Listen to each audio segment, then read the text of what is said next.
Ganhiro akanaka vateereri, tinokugashirai panhepfenyuro yeCitizens Movement Radio nhasi musi wemuvhuro 6 Gumiguru 2025.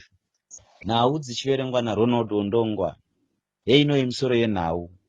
VaChamisa voudza vagari kuti vasateerere manyepo eZANU ekuti vakasiyana nezvematongerwo enyika. Vamukwananzi voti vamunangagwa vakunde musarudzo yechokwadi. Uye miti yemapaumu yakafa mucherechedzo wokukundikana kwehurumende vanodaro muzvarema here. Regai tipinde munhau dzedu zvizere.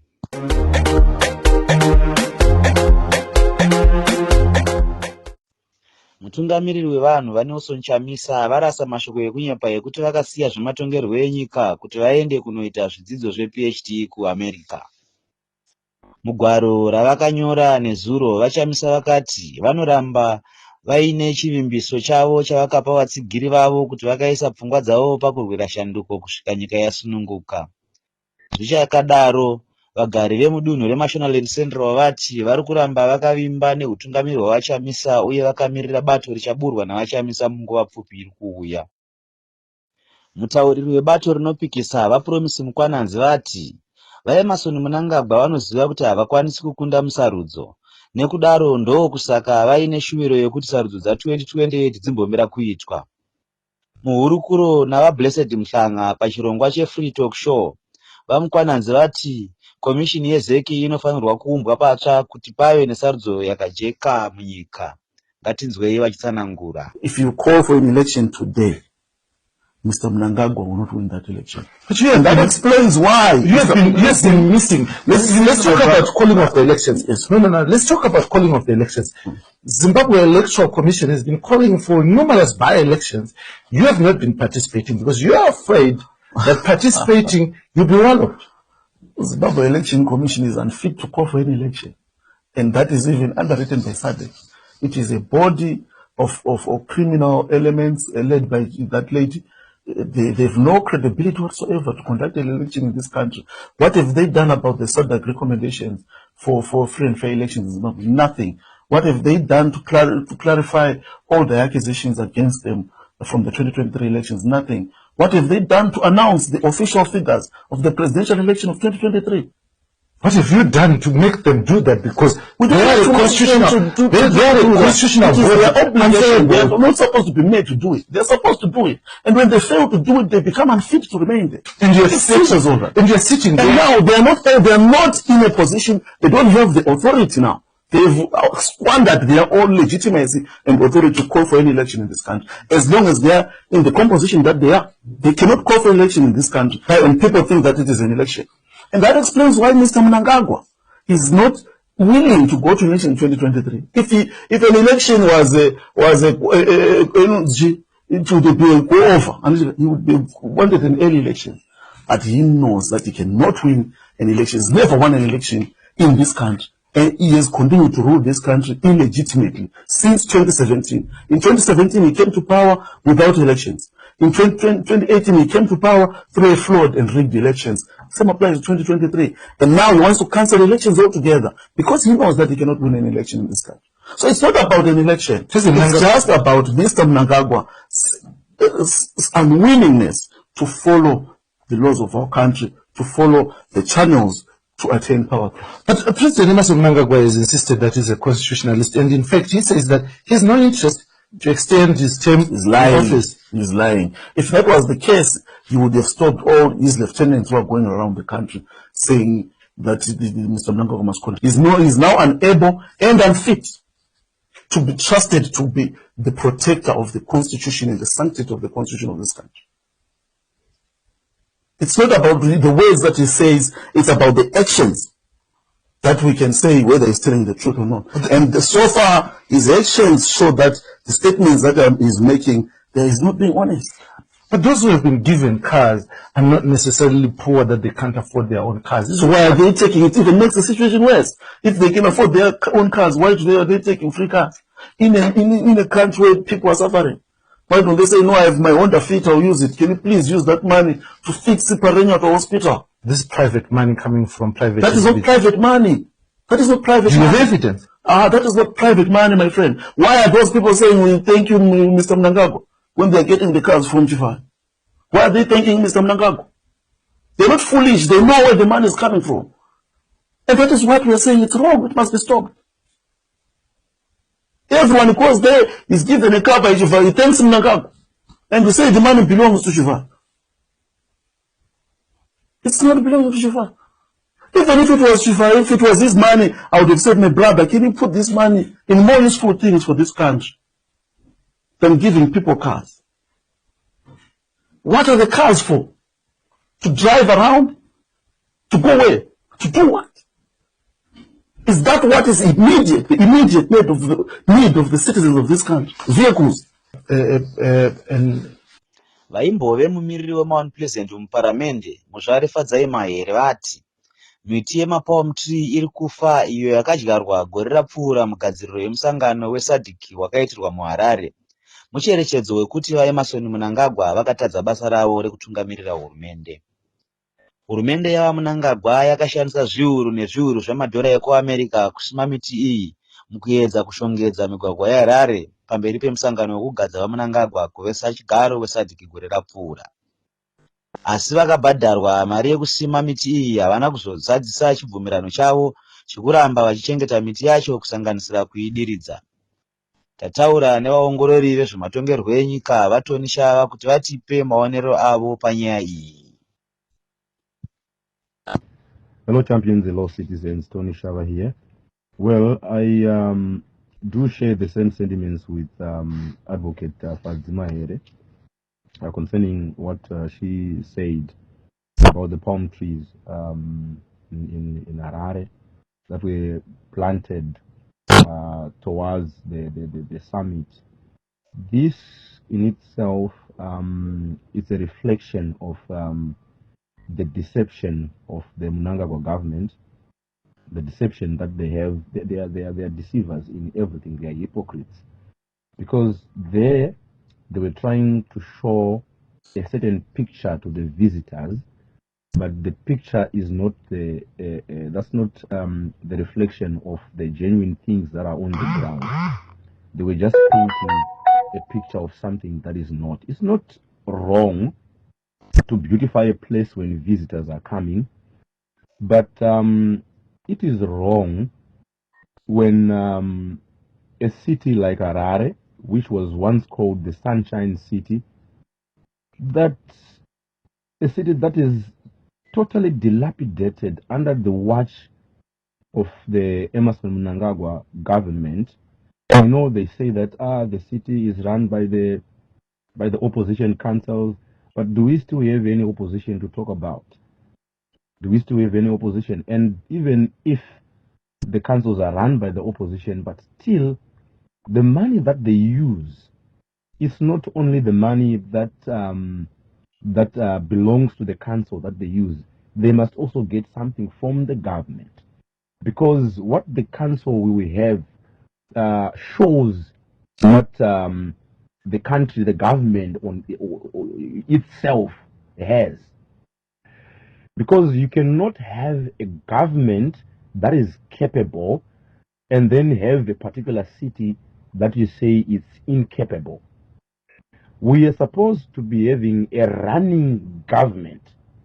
If we have a running government that supports its people, it's not going to be difficult to have a running city that is beautiful.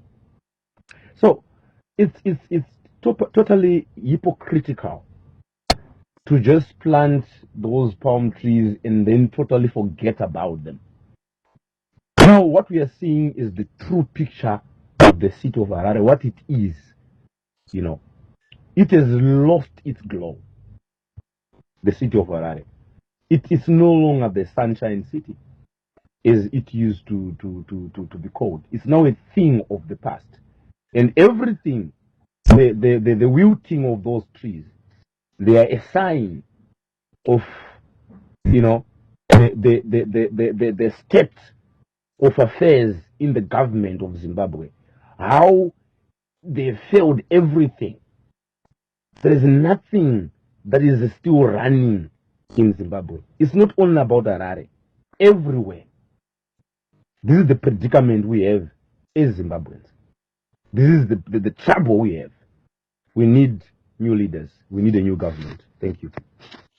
Vemapato anopikisa avo vari kutsigira Advocate VaChamisa vakaungana kudunhu reVulilima kuMatabeleland South mukupera kwesvondo, vachibatana nemhuri yaamai Bekezela Mapulanga iyo yakaita mabiko ekuparurwa kweguva revabereki vavo. Vakuru vemapato anopikisa vanosanganisira murongi wemusangano vaAmos Chibaya pamwe navaGift Ostalos Siziva, amai Queen Maligwa, vaEric Gono nevamwe vakawanda vakapinda muchiitiko ichi. Mukutaura kwavo vaSiziva vakashora hurumende yeZANU-PF nekusabatsira nzvimbo iyo inogara vanhu vedzinza reKalanga, Sutu neTswana. Tinzwei vaSiziva vachitaura pachiitiko chacho.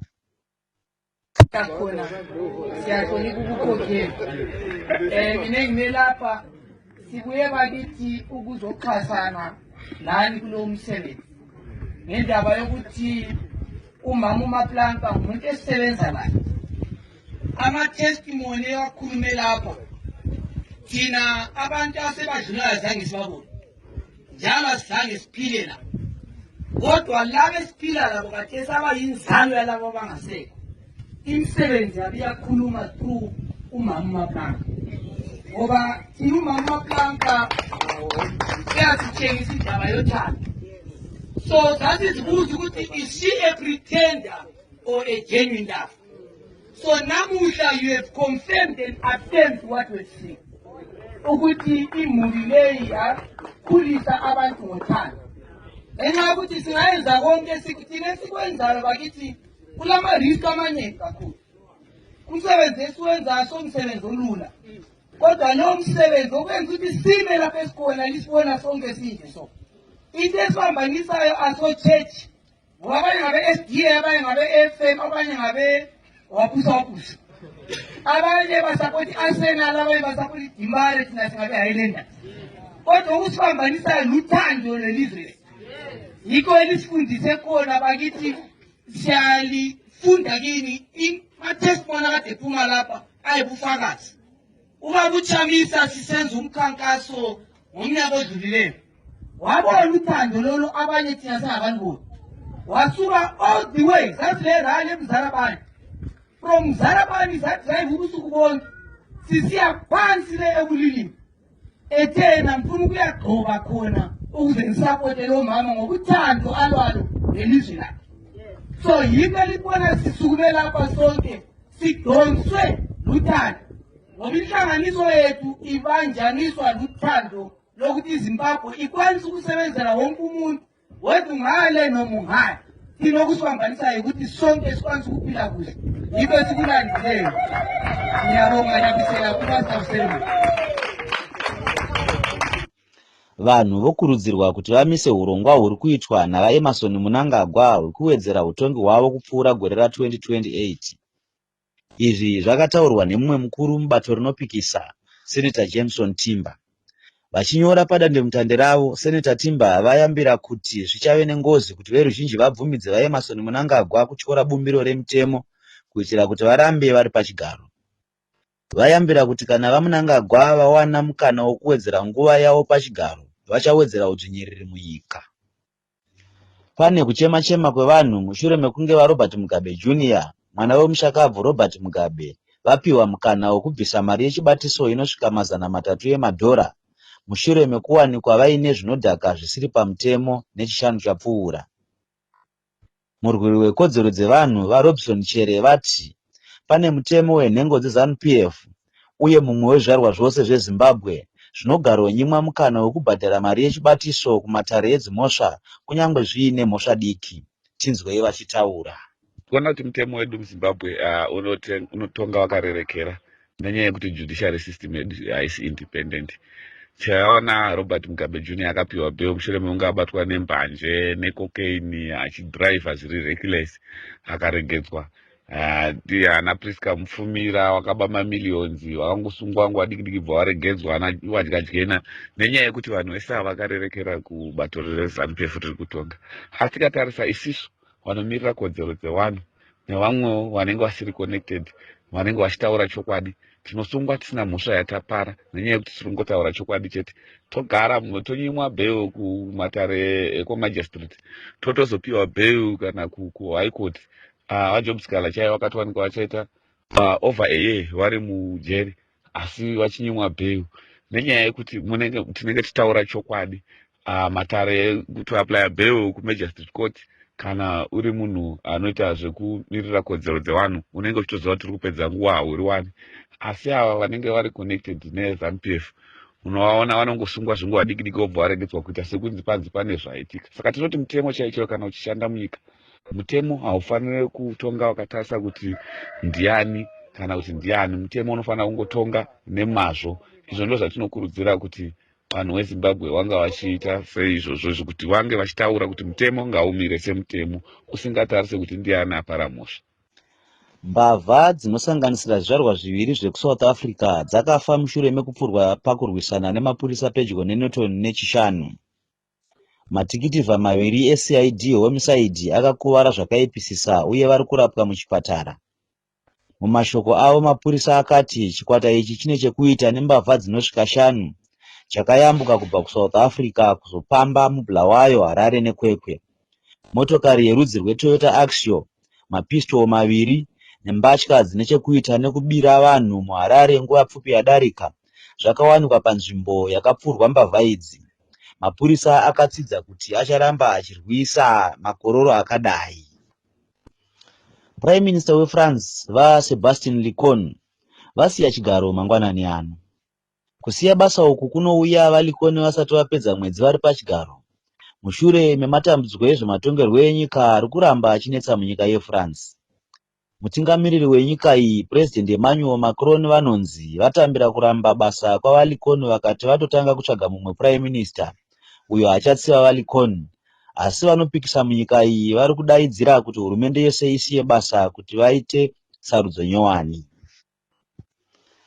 Awa ndiwo maperero akaitwa muCastle Lager Premier Soccer League mukupera kwesvondo. Dynamos 1 Ngezi Platinum 0, Chicken Inn 0 Scotland 1, Manica Diamonds 0 Triangle 2, Teo 1-3 Kwekwe United 1, Simba Bora 0 Caps United 1, Mowers 1 Greenfield 0, ZPC Kariba 2 Bigta Minerals 0, Rangers 0 Islanders 0, FC Platinum 0 Yada 0. Ukuwo muEnglish Premier League zvakapera zvakadai.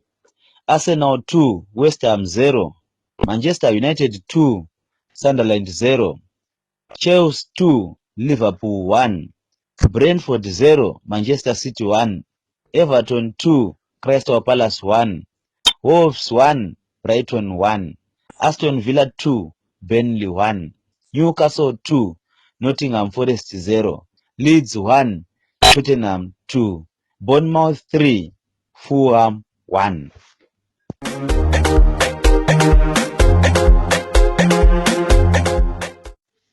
Kuchipedza nhau dzedu pane penyuro yeCitizens Movement Radio, tombotarisa misoro yadzo zvekare. VaChamisa voudza vagari kuti vasaterere manyepo eZANU PF ekuti vakasiyana nezvematongerwo enyika. Vamukwananzi voti vaMunangagwa vakunde musaradzo yechokwadi. Uye miti yemapaumu yakafa mucherechedzo wokundikana kwehurumende, vanodaro muZvaremahere. Nhau dzino madziunzirwa naRonald Wondongwa, akatsigirwa nechikwata cheCitizens Movement Radio News. Ivai nenguva yakanaka.